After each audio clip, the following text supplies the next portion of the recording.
Hello everyone, this is Mohammed Hamza Javed and welcome to another video. In this video, we are going to talk about managing machine learning projects. I'll be addressing project managers or anyone with the management role whose company is either working in machine learning or planning to take machine learning projects in the future. Every software engineer wants to have machine learning, deep learning, data science, and other buzzwords on his or her resume. But what about the people with the management roles? Do you really need to learn about linear regression and how gradient descent works or what backpropagation is? Not at all. You should be learning and doing what you're good at, which is project management. Machine learning and data science projects bring an opportunity for project managers to upskill themselves. Let me explain.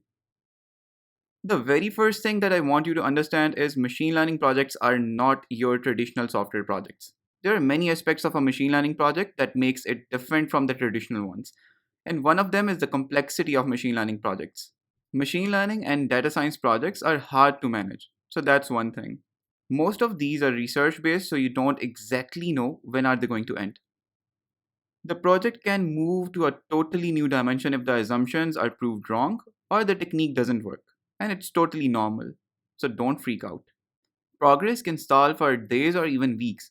It's normal for data scientists to keep working without showing a notion of progress. Generally, machine learning projects involve a lot of experimentation and trial, so it's quite time consuming and tedious process.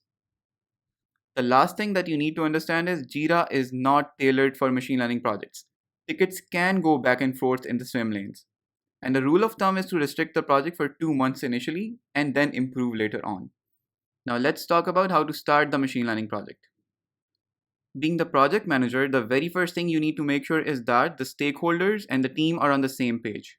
Everyone in the team should understand the objectives and know clearly what the expectations are. You should consider the non-functional requirements as well. For example, model training and prediction time, frequency of refreshing the model in production environment. It's very important to know what did not work in the past so that you can avoid trying the same approach, the same algorithm, and the same model.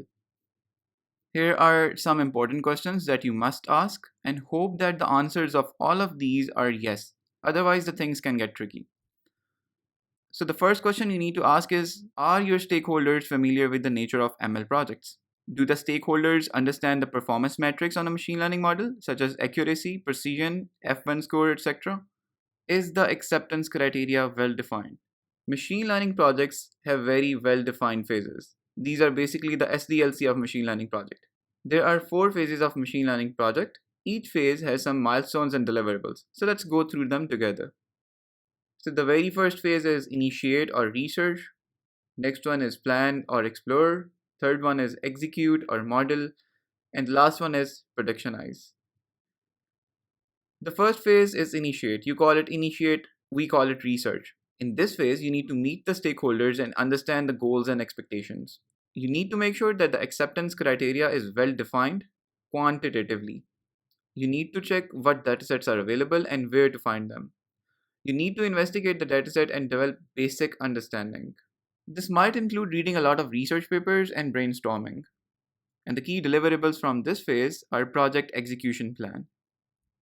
The next phase is plan or explore. In this phase, we use pandas, Jupyter notebooks, or even Tableau for exploring the dataset. Your team will be creating charts, histograms, and many other distribution graphs. They might build queries that will be the core of ETL. The key deliverable from this phase are Jupyter notebooks with comments and charts for the stakeholders. The third phase is execute or modeling. Your team will build the ETL processes, perform feature engineering, and train the models in this phase. They'll be evaluating the model with different metrics such as accuracy, precision, F1 score, etc. The key deliverables from this phase are the trained model prototype.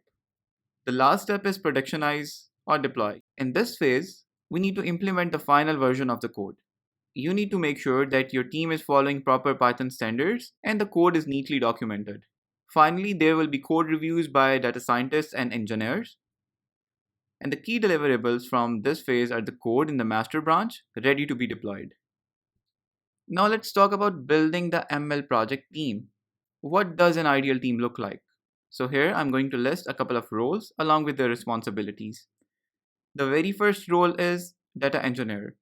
They're responsible for ETL, building the data pipelines to load, clean, and process the data. Next, data scientist. They do data refinement, data visualization, and data analytics. Next, ML engineer.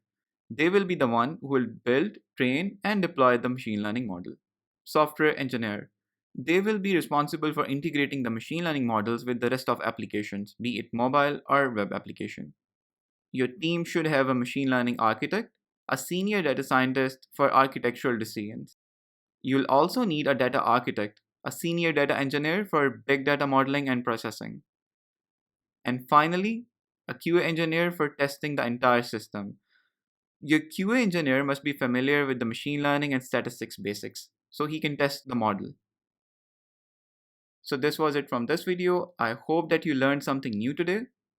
If you think you know something interesting about managing machine learning projects, please mention that in the comments section below so others can learn from it. If you liked the video, please hit the thumbs up button. And if you want to watch more similar videos, please subscribe. It really helps. Thanks a lot, people. I'll see you next time.